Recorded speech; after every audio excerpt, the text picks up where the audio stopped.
Welcome to this edition of the B-Roll, where we've gotten together for an extremely rare early week recording to pay tribute to the late, great Christopher Plummer, who passed away this past Friday at the age of 91 as a result of complications from a fall.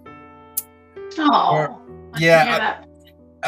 according to his wife, he had fallen, taken a blow to the head, and like I was saying to Crash earlier, he was 91. He was walking paper. Pretty much any blow at that point is going to kill you. Well, I had seen a quote from an interview that he had done at a handprint ceremony in 2019, and he said retirement wasn't in a sight for him ever, because if he ever stopped working, he would just drop dead. And I'm just sitting there going, well, which, yeah, he may have been kind of right, because his most recent credit was 2019, so he may have finally actually stopped, and, well, tragically, we know the rest. That said, he was slated to play King Lear in a film shot in Newfoundland. You know, Newfoundland King Lear. You know. Well, yeah. As much as we were predominantly going to be focusing on things like Star Trek VI. I can see you, Kirk. Check. Can you see me? Star Crash. You know, like the geekier roles that we would know him for. Let's get the most obvious thing out of the way, and then I want to get to a TV credit that I just found that is just damn funny to me. But he's, of course, most well known for The Sound of Music. Edelweiss,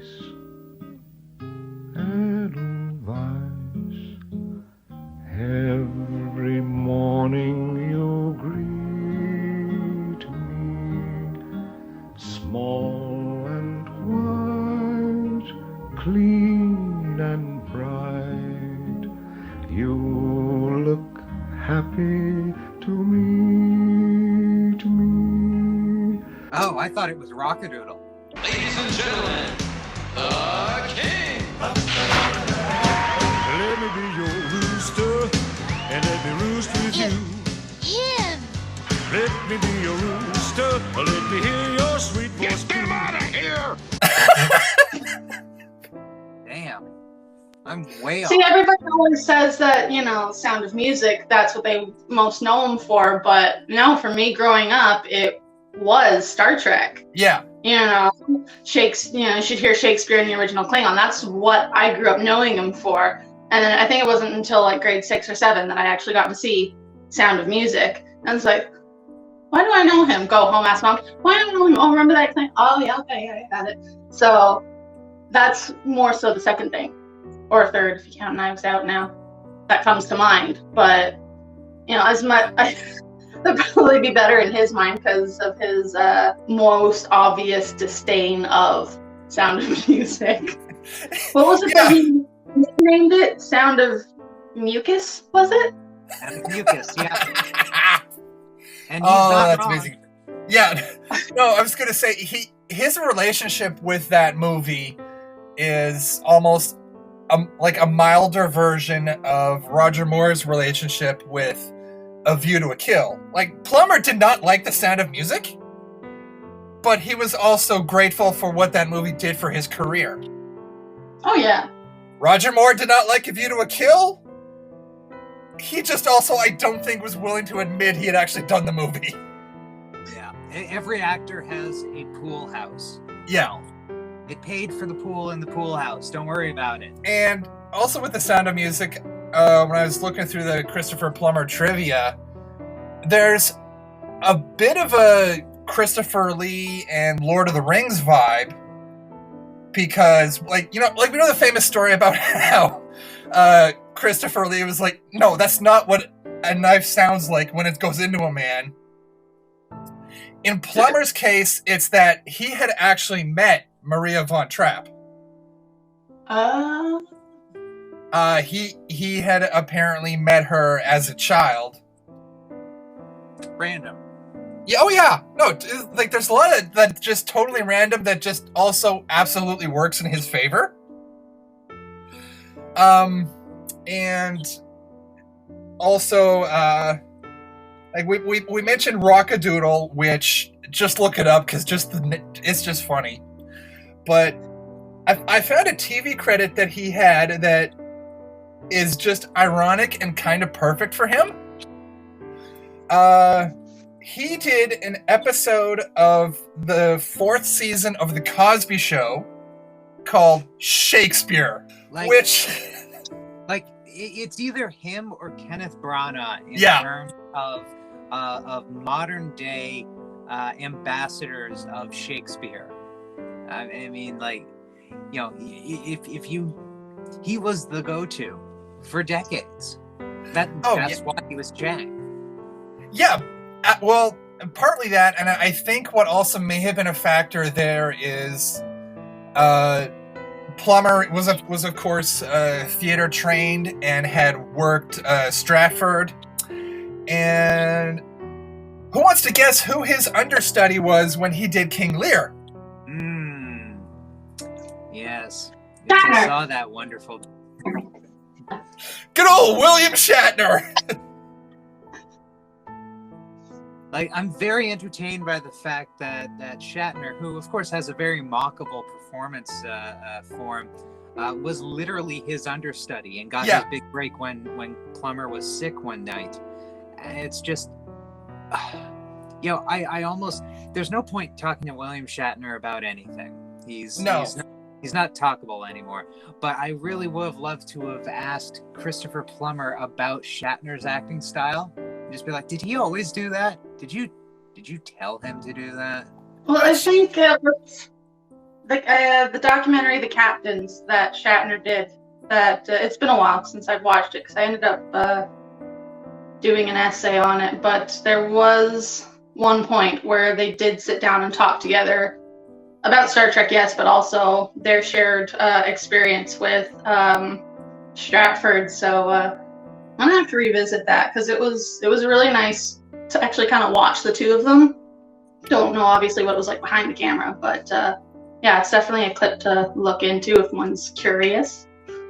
Yeah, and it's also interesting because apparently Plummer heard about Shatner's performance in his role in King Lear, so that when Plummer came back, it pushed him to perform better to outdo his understudy.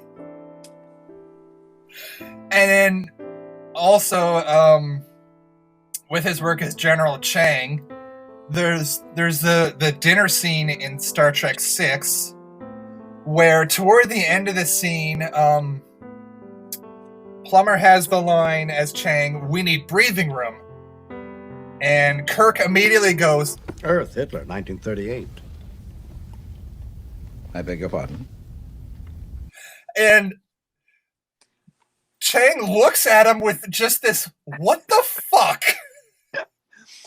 It's a double performance because Plummer also worked quite a bit with Nimoy, and it's both of their reactions. Chang knows exactly what's being said, and it goes immediately to Nimoy, who manages to do restrained exasperation, and it's just these three are perfect. Oh yeah.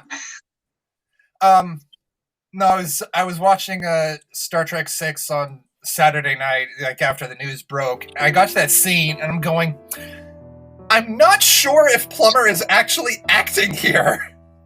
Yeah, you almost get the feeling that Shatner pulled that out of his ass and Plummer wasn't expecting it, and it hit so hard. I'm just like, what?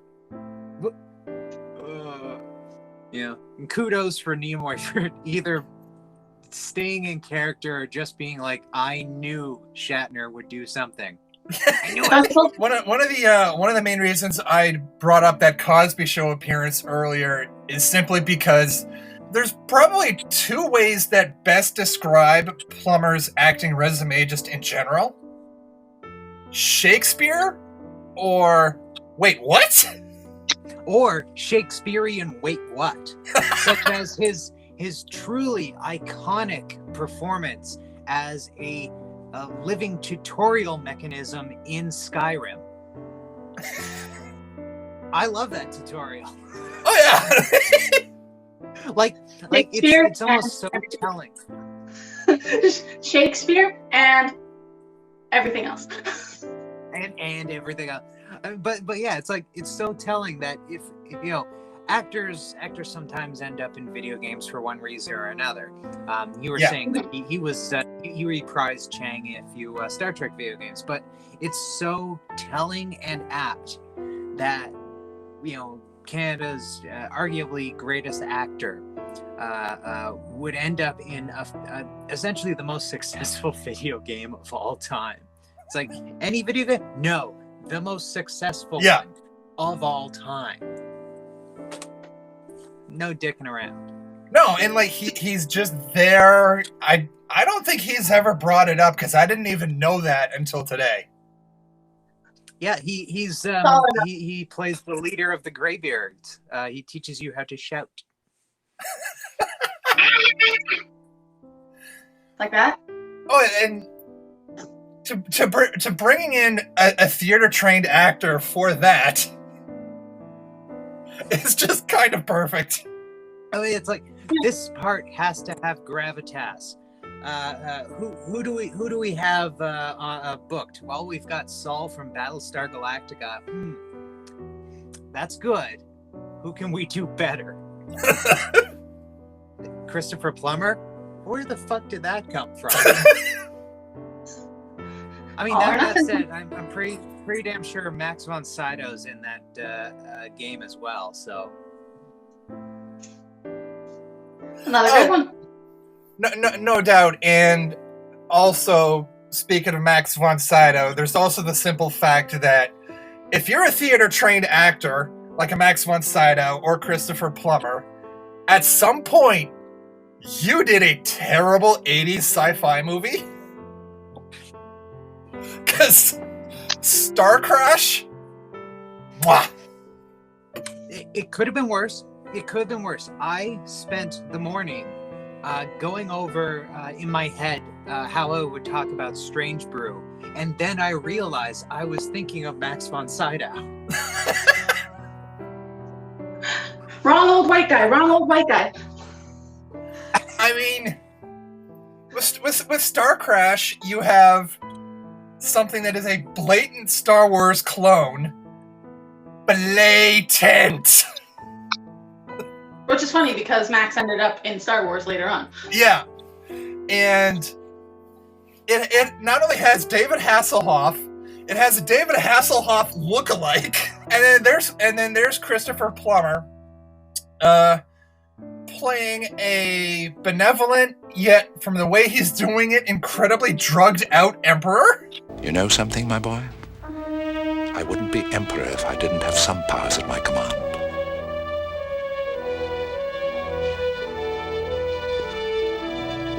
Imperial battleship! Halt! The flow of time! Because, I'm sorry, that man sounds stoned the entire movie. But the best and probably one of the most baller reasons for taking a role I have ever heard, Plummer did Star Crash just for the free trip to Rome. Good on him. Yes! That's smart. That's the way to work the system.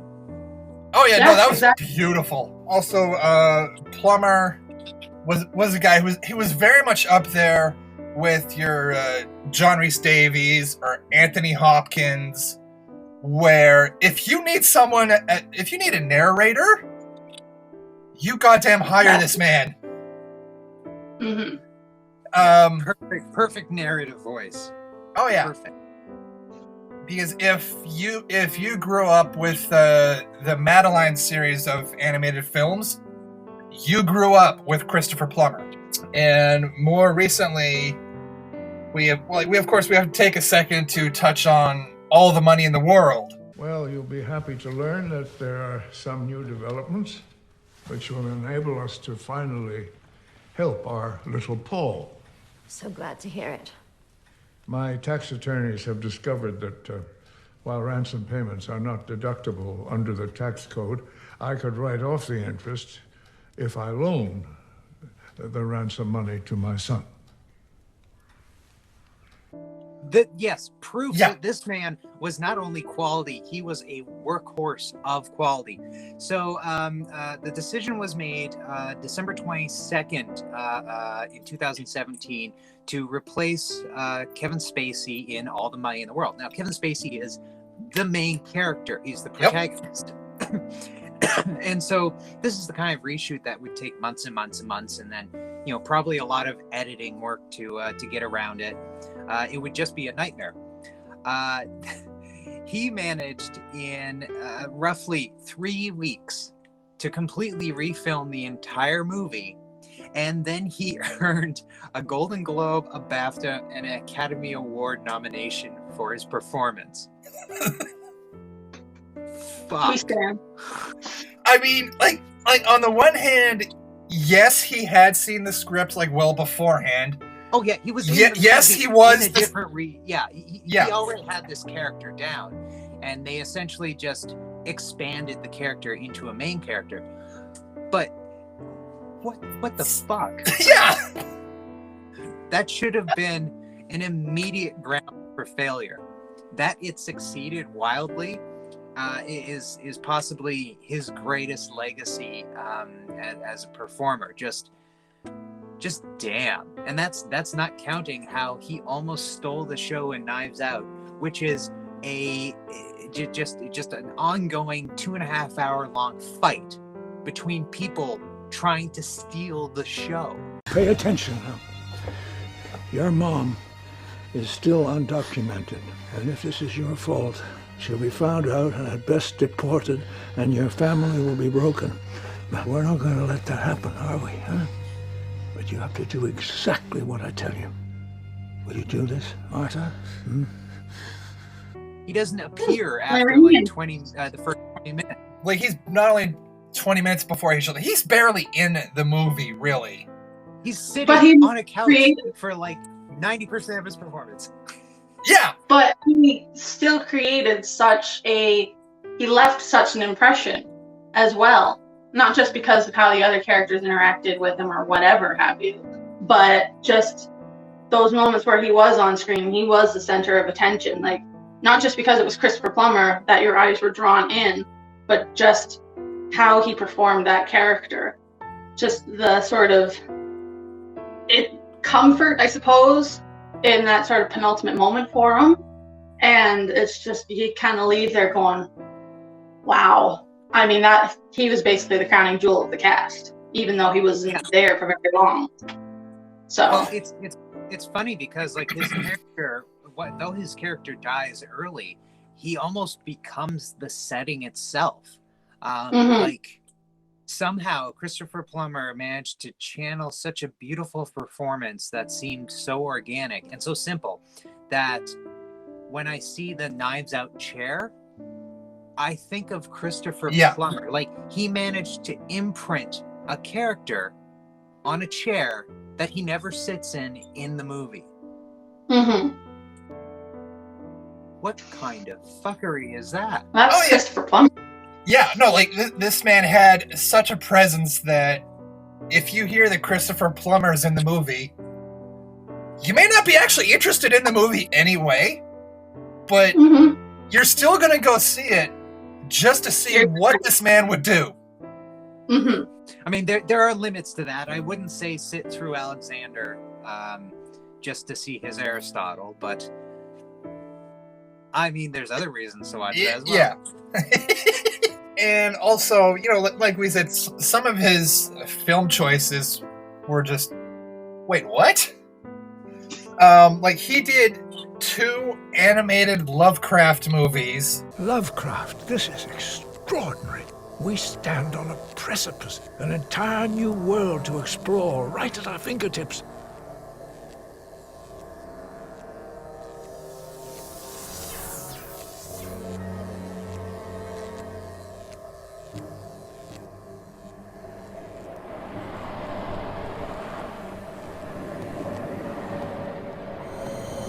that from the looks of what I'm seeing on IMDb here, 2 animated Lovecraft movies that were designed for children. Again. Range. What? Range.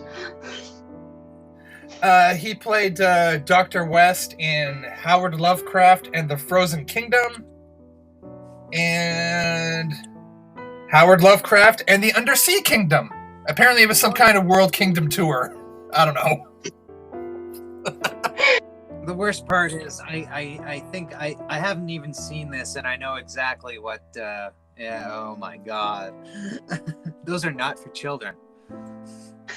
Oh no, I mean, as soon as you say Lovecraft, immediately what? I think finally, just to wrap up, we have to go full bore on his work as General Chang, who, I'm sorry, was the greatest villain in Star Trek history, not named Khan. Yeah. Like, absolutely. An argument can be made that he was better than Khan. His motivations are clearer. It's not just a straightforward revenge. He's an active force, not a reactive force. Yeah. I mean, Chang and Khan are both, I think, the most memorable villains. Khan, I think, has the advantage of having already had Space Seed to set up the character, whereas with Chang, Plummer is coming in cold. Mm-hmm. And he has to make that impression right away. Yeah. And he did. He definitely did. Yeah. Oh, no, he, not only did he, but I've talked in other episodes about just how much I thoroughly enjoy actors when they are absolutely chewing up the scenery. The most fascinating thing with General Chang is he's chewing up the scenery without chewing up the scenery. And it's just so fascinating to watch. Oh, now be honest, Captain. Warrior to warrior. You do prefer it this way, don't you? As it was meant to be. No peace in our time. Once more unto the breach. Dear friends. It really is, because he's not taking risks. He's completely enjoying himself as a veteran performer. But when he starts spinning in the command chair and shouting Shakespeare, Cry havoc, and let's slip the dogs of war. It's like you're well into this, aren't you? Oh yeah. Oh no, that man is 100% having the time of his life. As he should. Oh yeah. And there are also moments where he's acting directly opposite William Shatner's Captain Kirk, where you'd almost think that deep down he's going, "Back off, Bill. This is my movie." This may be the your send off for your Star Trek career, but no, I'm not gonna make it easy for you. It's just the sort of Stratford, competition, the alumnus, versus tonight. Place your bets. Obviously, who wins, but. But I mean that first meeting between Chang and Kirk in the transporter room. You'd almost swear Chang is hitting on him. And this is General Chang, my chief of staff. I have so wanted to meet you, Captain. I'm not sure how to take that. Sincere admiration, Kirk. From one warrior to another. Right. It was a really complicated performance for being maybe 5 minutes of screen time. Yeah.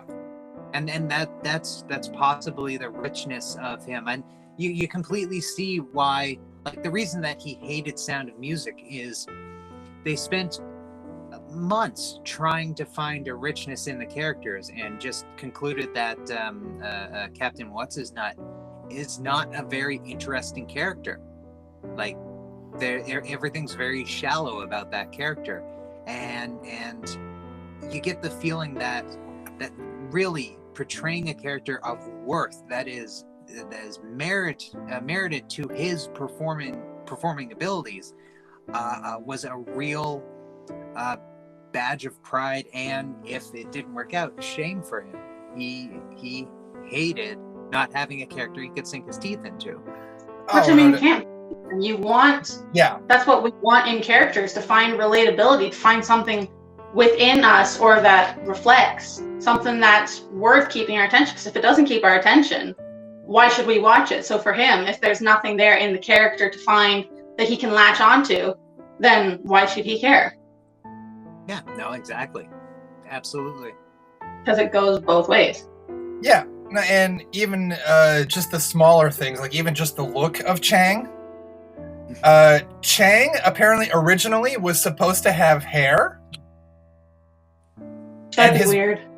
And yeah, when you hear that, you can't picture General Chang with hair. No. And apparently both that baldness and the less severe Klingon makeup was Plummer's idea. It's definitely less time in the chair. Oh yeah. I mean, less time in the chair, but it's also it's both a more distinct look, but it's not like a new Klingon look. It's a throwback almost to the original Klingons. Like his facial hair is far more original Klingon than what you saw later. It's wonderfully unique, and you know that you did something good when the canon has to adjust around you. Yeah. Well, I mean, not even just adjusting around him. He set precedents of sorts with Klingon characters. Because his General Chang basically determines how Klingons handle their final defeat in space combat. Because when you see Chang stand up and just watch the view screen as the torpedo comes in and hits his ship, you go to Star Trek Generations, where when Lursa and B'Etor are finally defeated in that movie, they do the same thing Plummer did in Undiscovered Country. Mm-hmm. Yeah, and you can contrast it to Christopher Lloyd's performance, who had far more on-screen presence than any cinematic Klingon before or after, and it's, you know, Lloyd's doing a terrific performance with what he has, but what he has is just essentially a pirate. Basically, yeah. There's nothing to him. There's none of that complexity and interest and curiosity and mutual respect, and you know. Yeah, you're absolutely right. Despite the fact that the honor stuff really came in with Worf in 1987, so we're about 4 years into Klingons being obsessed with honor and stuff. You can see it. Like, it's not just lines. It's a belief that Plummer manages to put on screen, and he couches it in something we can relate to, Shakespeare. You have not experienced Shakespeare until you have read him in the original Klingon.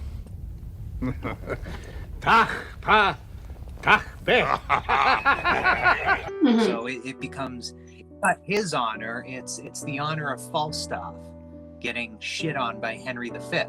You know, it's the more complex villains of Richard III. It's Macbeth agonizing over his decision. You know, it's so much better. Sorry, Christopher Lloyd. You're really not wrong in anything there. And I could almost see Plummer's agent getting in touch with him and Plummer going, okay, so basically they want to put me under makeup, have me spout a lot of Shakespeare in a foreign language, and then in the penultimate act of my character, I can just go as crazy as I want to? Sold! Do the full Montauban. The full Montauban. Tickle us, do we not laugh? Prick us, do we not bleed? Wrong us, shall we not revenge? No, that Shakespeare training obviously came into use because, I mean, Shakespeare is so long-lasting, and with that sort of divine training for him, that definitely came across in all roles, whether they were Shakespeare-related or not. He had that humility, humanity, empathy, that feeling that we can all really relate to, because a lot of people, yeah, sure, look at Shakespeare as just being a bunch of old, silly words and whatnot, but he took the essence of that, of what it means to be human and all of the struggles and joys that come with it, and brought it all across of his performances. And that's definitely something that we will sorely miss. And while, yes, there are other performers out there nowadays that have that training as well, I don't think any will as come as near to such utter perfection, whether the movie's substance or not was, you know, as good as him. But I don't think we'll ever have someone quite like Christopher Plummer again. Oh no, we definitely won't, because he was such an old school trained actor who also paid attention to the little things, like the little details, to a degree that I don't think you're going to see a lot of actors or productions really do these days. Like, to go back to that dinner scene in Star Trek VI, when you see the Klingon delegation like kind of fumbling with the napkins and the place settings,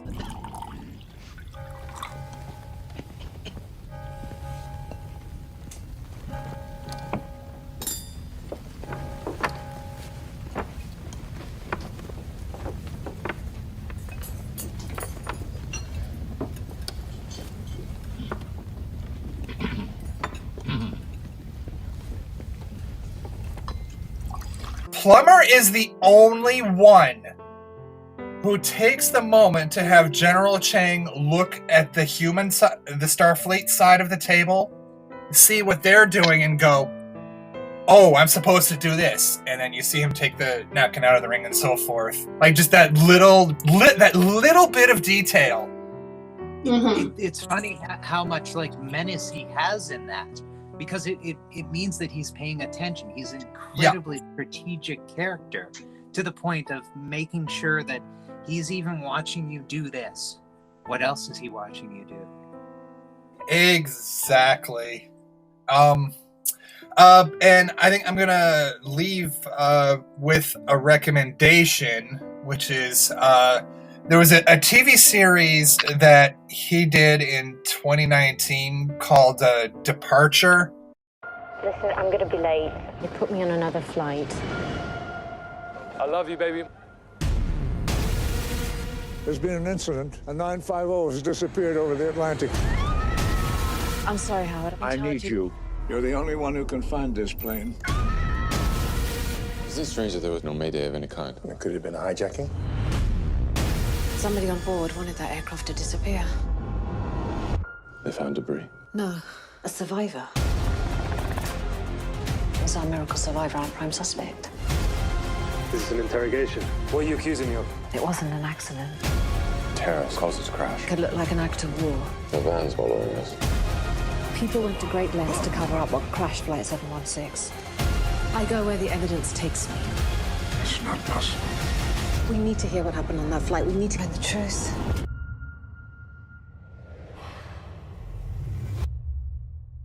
It's, I think, CBC produced. It might be a CBC BBC joint venture. While it's not exactly cast with specifically A-list actors, particularly if you're Canadian, you're gonna look through this list and be like, "Oh, I know that person. I know that person. I know that person. I know that person." Especially for something that's probably a lesser known Canadian production, it looks better than it really has any right to, and it's. No, it's definitely worth at least taking a look at. But unless anybody else has any last thoughts before we call it? No. Nope. Alrighty, well, in that case, depending on when I have this thing cut and posted, you'll either just after this or just before this, we'll see our next full episode, which will, I believe, be Crash and I being joined by Alicia Kronheim to discuss the 2015 web series Haphead.